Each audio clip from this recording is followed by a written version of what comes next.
Okay, and welcome to the Davies Use Case webinar being presented by UCLA on optimizing blood utilization using real-time clinical decision support.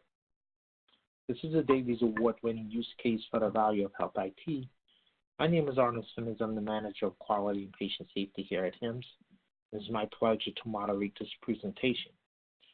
Core to the HIMSS mission is promoting the use of health information and technology to improve the quality of healthcare delivery. HIMSS promotes and advocates the integration of clinical decision support and best practice guidance, access to clinical data to analyze progress, and information and technology-enabled patient safety tools for all healthcare organizations, clinicians, patients, and community members as vehicles for improving patient outcomes. The HIMSS Nicholas E. Davies Award of Excellence is the pinnacle of the HIMSS Value Recognition Program.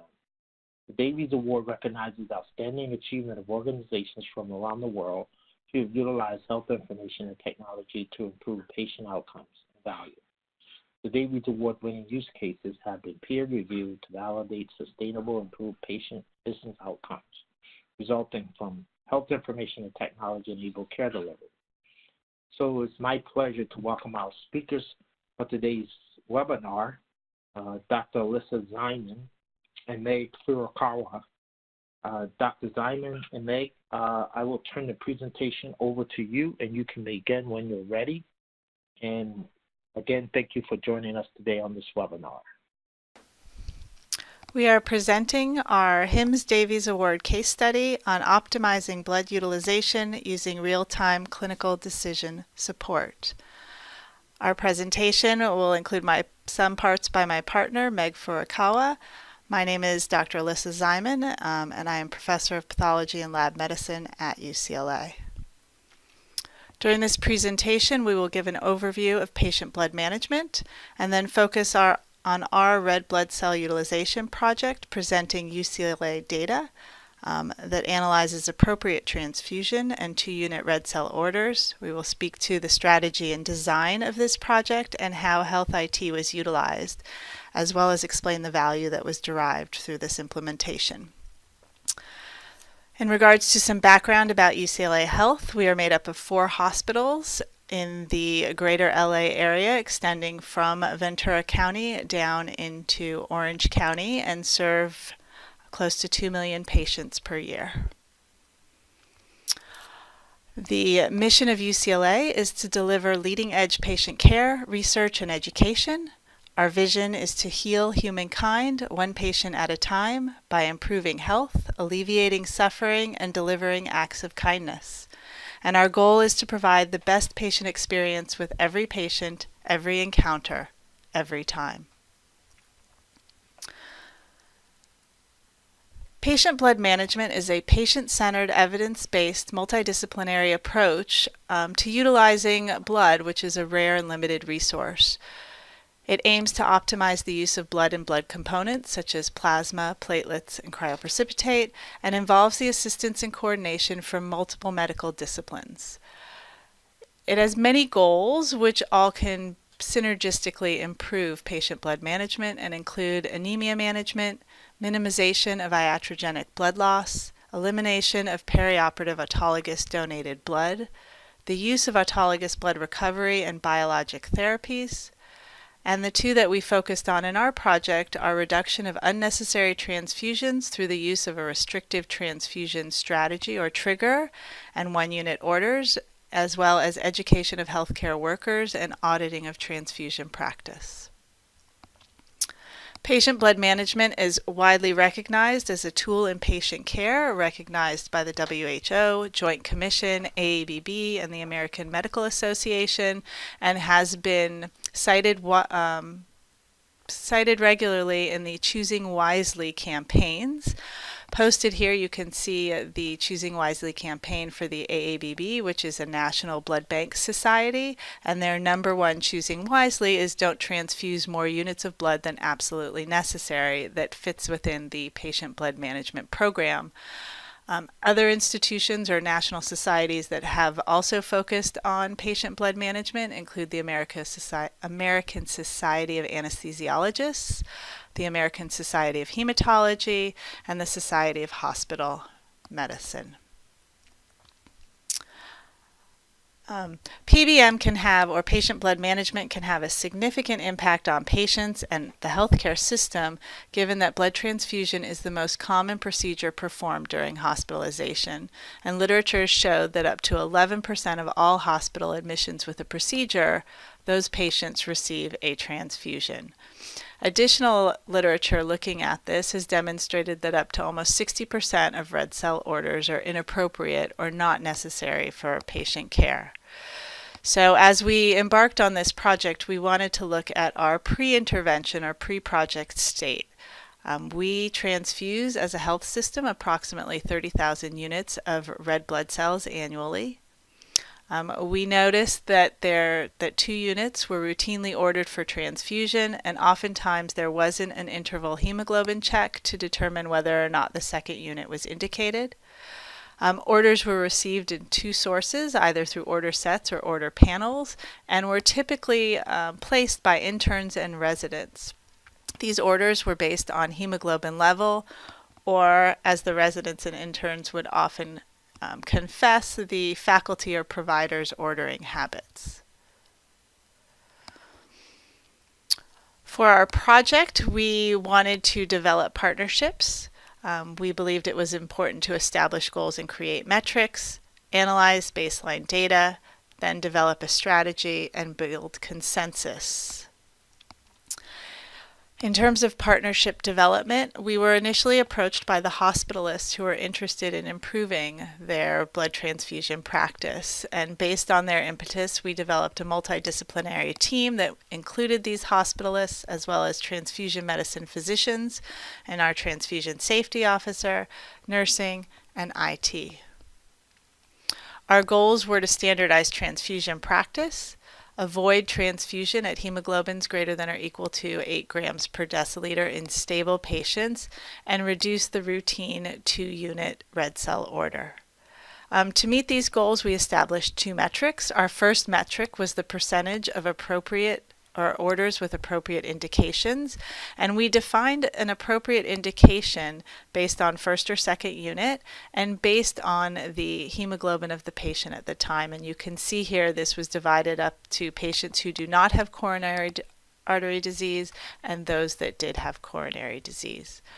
Our second metric was the percent of orders for 2 units of red cells, and we were aiming for orders to be placed for 1 unit with a post-hemoglobin assessment after that first unit transfusion, and to minimize orders where the second unit is considered inappropriate. We collected baseline data from March 2013 to June 2014, and we focused on transfusion orders that were non-future, non-standing, and non-canceled, and included the number of units requested and the indication noted in the order. We also identified the provider that placed the order, as well as the location of the patient and the service of the patient at the time of order.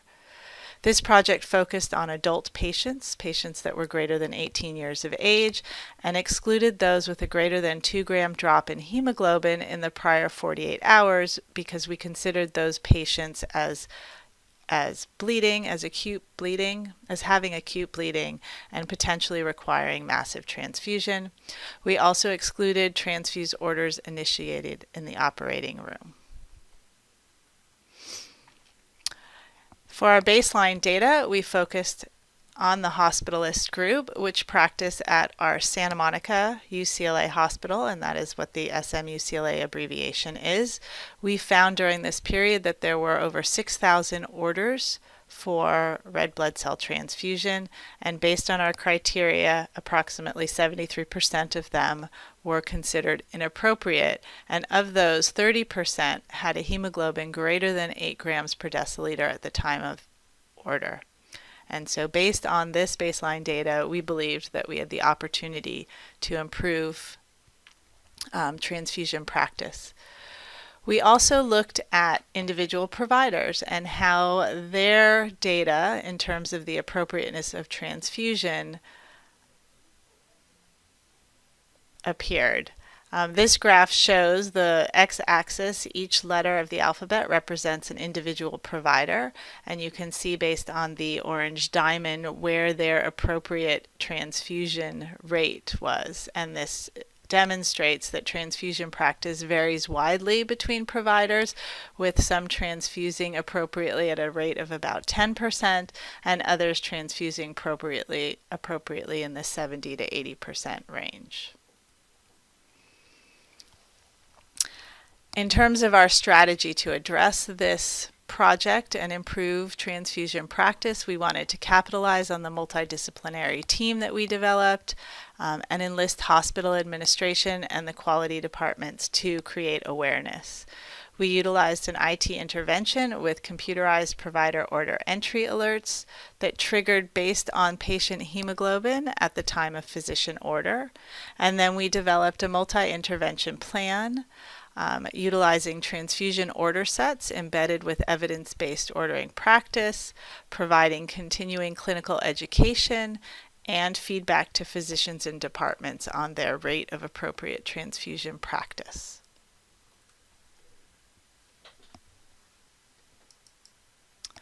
Now, my colleague Meg Furukawa, our nurse informaticist for this program, will explain how health IT was utilized.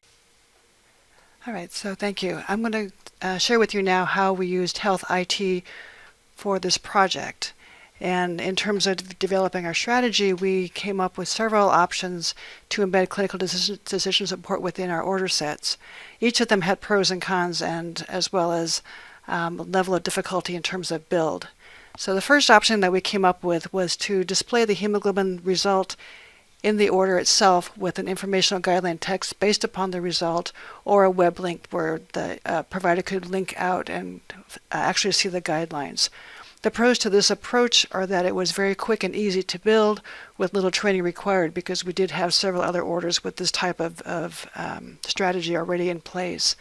The cons for this option is that it's a passive alert, so that the provider needed to really be the one to take the action to either read the informational guideline or actually click on the web link to go out to see the guidelines. So we really couldn't guarantee any kind of compliance with the guidelines using this approach. The second option that we came up with is to create a best practice advisory, or a BPA, for our red blood cells that were ordered outside of recommended guidelines in our blood panels or order sets.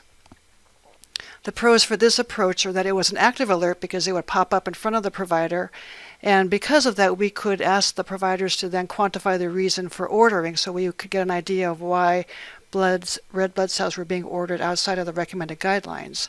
And again, this one would require a little training, because we did have similar approaches already in production. The cons to this approach were that it required more time to build, and that we were concerned about alert fatigue, because we don't want to have too many alerts popping up in front of our providers, because at some point they get tired of them and really they lose the effectiveness in being to helping guide their practice. Our third option that we came up with, and that we ultimately went with, is an order set that is dynamically based upon the patient's hemoglobin level. The pros to this approach is that it's a dynamic alert, so it's much cleaner, much more elegant, and we could use rules to determine when the alerts appeared as well as what appeared within the alert itself. The cons to this approach is that it was a very complex build, and that ordering could only be done from order sets. We originally started out by ordering from order panels or order sets, and so with this approach we could only order from order sets, and because of that we would have to do more extensive testing. So once we had our options and kind of our direction, we took the ideas through our normal processes for approval and selection. So we went first to our subject matter experts. So we went back to our hospitalist group, who first came up with the request to help, and to see which one made sense to them. We also went to our physician informaticists to get their buy-in and consensus about which option we should choose. Because it was a project, we had to go through our governance structure of a new project request review committee, and we also have an internal group which is called a Clinical Optimization Review Council. And what they do is because blood is given everywhere, really that group is made up of representatives from all of our disciplines, and wanted to make sure that they understood what we were trying to do with this project, as well as to make sure that there weren't any other and consequences that we didn't think about when we came up with this option. And then lastly, our ultimate governance approval group was our inpatient advisory group. In terms of our build timeline, it was probably over 7 months that we took to create the build. The reality is a lot of the work in this project had actually already taken place before we even started to build, with a lot of what Dr. Zyman already talked about. But we started out by, again, defining our project and looking at the options. We chose our options, we built the option, and we had to update our orders as part of this build. We had to create the best practice advisory. We had to test the build, which took a bit of doing, as well as train our users and then implement the ultimate solution. To kind of give you an idea of what our solution looks like, this is where we started from. This is what our red blood cell order looked like before we put in the clinical decision support. So as you can see, it's simply an order. There's nothing in there to guide the provider in terms of how to order, and the provider just had to choose the number of units desired, as well as transfusion indications and any special requirements. So for our new build, what we did is we created a best practice advisory which took the providers from the order panel to the blood bank order set. And what we did is we created basically a dummy order for red blood cells, and then that by clicking on that, that would then bring up the best practice advisory, which would then redirect the provider to the actual blood bank order set. And within the actual order set, then we embedded real-time clinical decision support by displaying the patient's most recent hemoglobin in the order itself. And if there was no result for hemoglobin in the past 48 hours, we then added a defaulted hemoglobin lab order, so hopefully the provider would then obtain a pre-transfusion hemoglobin, so we knew where we started from. We also displayed the transfusion guidelines based on the patient's most recent hemoglobin result, and that would vary depending upon the hemoglobin result itself. And then if the hemoglobin result was between 7 to 10 grams per deciliter, we then defaulted the red blood cell order to 1 unit. We also added an order to draw a hemoglobin level 15 minutes after the transfusion of the first unit of red blood cells was completed, in an effort to try to get the interval hemoglobin so that perhaps the second unit, if being contemplated, may not be necessary. In terms of workflow, the provider would enter an order for a red blood cell, and this screenshot that you see here is the actual best practice advisory that appears, and the order on the top, which is the red blood cells, that's actually the dummy order from our order panels. That gets removed, and then the blood bank inpatient adult transfusion order set will open. So within the order set itself, if there's no hemoglobin result in the last 48 hours, then we default to hemoglobin order, and it tells the provider that your patient does not have a hemoglobin result in the last 48 hours. Please order one before transfusion. Next, then our prepare red blood cell order actually displays the most recent hemoglobin, as well as guideline wording based upon the hemoglobin value. So you can see the result in the center of the screenshot there, as well. On the top then are the guidelines for how what the patient should receive. And then because this hemoglobin is between 7 to 10 grams per deciliter, you can see we defaulted 1 unit. And then the provider still needs to select a transfusion indication as well as the special requirements. We did not actually prevent the provider from ordering more units of blood if they so choose, so that they can override these recommended guidelines if necessary. And then this is a screenshot of our hemoglobin order to be drawn 15 minutes after the first unit of transfusion is completed, if the provider is thinking about transfusing more than 1 unit, so that we can guide them to be more appropriately transfused. And then the provider signs the order. This gives you the wording for the hemoglobin level between 7 and 7.9 grams per deciliter, where the guidelines suggest to consider a restrictive transfusion strategy, and that the transfusion should be limited to those patients that are listed there. You can see again the order will default to 1 unit. This screenshot has the verbiage for hemoglobins between 8 and 10 grams per deciliter, where the providers should only consider transfusion in specific circumstances, and those are listed below. And again, the order will default to 1 unit. And then finally, we have verbiage for hemoglobins that are greater than 10 grams per deciliter, where the guidelines say the transfusion should only be considered in exceptional circumstances and it's generally not indicated. So in this case, we actually did not default the number of units, and instead the provider must enter the desired number of units, again, to make sure that this is truly what is desired to happen. In terms of training and implementation, we created an e-learning for our providers and nurses. We did it with one of our hospitalists actually helped with this and presented the reason why we're trying to do this, the rationale behind it, and then we also then did from the IT perspective what the changes would be in terms of ordering processes. All of these changes were presented also at various medical committees and department meetings. And then for the implementation itself, we had roaming trainers to help support our providers and nurses, as well as our super users. Now let's talk a little bit about the value that we derived from this project implementation. In terms of our best practice advisory firing, you can see on the blue line up on the top is what happens there is that the best practice advisory actually fired and the provider continued to remove the dummy order and open the order set. So most likely in those cases then blood was actually ordered to be transfused. The orange line below that, the BPA fired, appeared to the provider, and the provider chose to cancel the best practice advisory and not continue to the order set.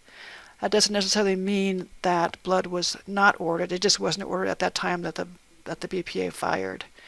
You can see in October 2017 there was quite a steep drop-off in the number of times that our BPA actually fired and providers went to the order set. That's because at that time we did a version upgrade to our system and we had new functionality which allowed the blood order set to appear when a search was done for red blood cells. And so now it's much easier to go straight to the order set as opposed to having to go to the BPA and click that you want to go to the order set. So that's actually used, the BPA is firing a lot less than it was when we first started this project. Okay. All right, so now Dr. Zyman will come back and explain about the metrics that we had post-implementation. These next two slides show the progress of our project. This slide focuses on our first metric, which was the percent orders with appropriate indications, focusing on hemoglobins of 7 or 8 grams per deciliter based on the absence or presence of coronary disease. We initially were at a percentage of appropriateness of approximately 27% that you can see on the left side of the screen. As we were working on our project and getting buy-in from hospital administration and the quality departments and making people aware of it, we already started to see an increase in appropriateness, which rose to a high of 51%, where the yellow line is. And at this point, we went live with our IT intervention, and you can see over the course of the last 3 years, our percentage of appropriateness has been on a slightly upward trajectory, reaching 62% in this most recent month. For our second metric, which was the percent of orders with 2 units of red cells, we started off at about 43 to 47%. And again, as we talked about this project and educated different clinical departments, we already started to see a decrease in the percentage of 2-unit transfuse orders down to about 31%. Again, the yellow line represents when our IT intervention went live, and our most recent month we saw a 19% order rate for 2 or more units for transfusion. So again, seeing great improvement. And to summarize, again, metric 1 is the percent of appropriateness, and we want to see an increase in the number of guideline indicated transfusions. We started off at a baseline of 27%. Just education, awareness, and speaking to appropriateness of transfusion increased the percentage of appropriateness, and most recently we have seen additional increases from the IT intervention, and a sustained increase in appropriateness of about 54% since implementation. For our second metric, which was the percent of orders of 2 units of red cells to be transfused, we started off at a baseline of 43% with the goal of seeing a decrease in that number. Again, education and awareness decreased the number of 2-unit transfusions, and ultimately during the period of IT intervention we have seen approximately 24% of the number of transfused orders to have 2 or more transfusions. In addition, we wanted to look at our overall rate of transfusions, and what we found is during the course of this intervention we actually didn't see a decrease in the total number of red cell units transfused. Even if we just looked at the percentage of units or the number of units that were impacted or analyzed in this red cell utilization project. You can see the first line represents total number of units transfused, the second is the number of units that were analyzed with this project, and you can see that the percent of total red cell transfusions did not change. However, during the course of that time, we can see that the number of type and screen specimens has increased significantly, and so we developed a metric of type and screens to red cell units transfused, and we can see that that has decreased over the interval. So even though we have seen more patients and patients have been hospitalized longer, our rate of red cell transfusions has decreased. Our next steps will be to provide this data in a timely manner and provide data-driven feedback and targeted education to our clinical teams. We want to provide this information to individual providers, departments, and quality committees, and continue to identify outliers, whether it's at the provider level or the department level, and thereby develop targeted educational initiatives to address these outliers. We will follow the model of our hospitalists group. They have dubbed this their Hospitalist Quality Initiative, and they provide a quality dashboard measure that demonstrates percent compliance with the guideline-driven transfusions, and you can see here that they are improving. Now at about 64%. They also provide clinicians with individual dashboard data on a monthly basis and have given physicians access to the dashboard so that they can view, filter, and better understand their individual data. In addition, they have monthly meetings where they highlight a hospitalist and they focus on those top performers in measures, in this case in the guideline indicated transfusion measure, and they also provide a forum so that they can have an open dialogue about these physicians' successes as well as others, and also discuss the challenges in hitting these quality goals. This allows for a robust discussion, fosters a clinical or a culture of teamwork to improve performance, and also demonstrates that sharing of data is not punitive but can be helpful in improving patient care. I'm now going to pass the mic back to Meg Furukawa, who can speak to next steps in regards to IT interventions.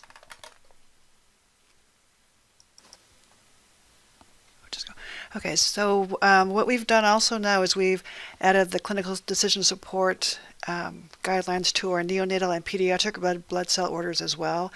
Again, similar to the adult version that you've seen earlier, we've added the guideline wording based upon the patient's hemoglobin level.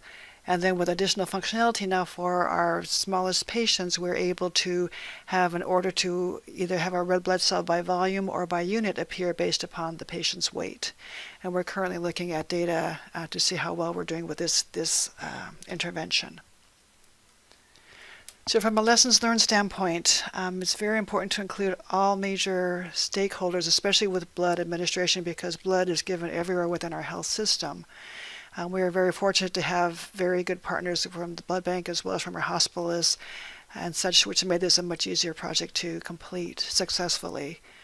Another lesson learned is clinical testing is crucial to make sure that we account for all types of results and make sure that the wording appears correctly and such. We did very good testing, and we actually did not have any kind of issues based upon our build, but again, it's important because we did so much time testing.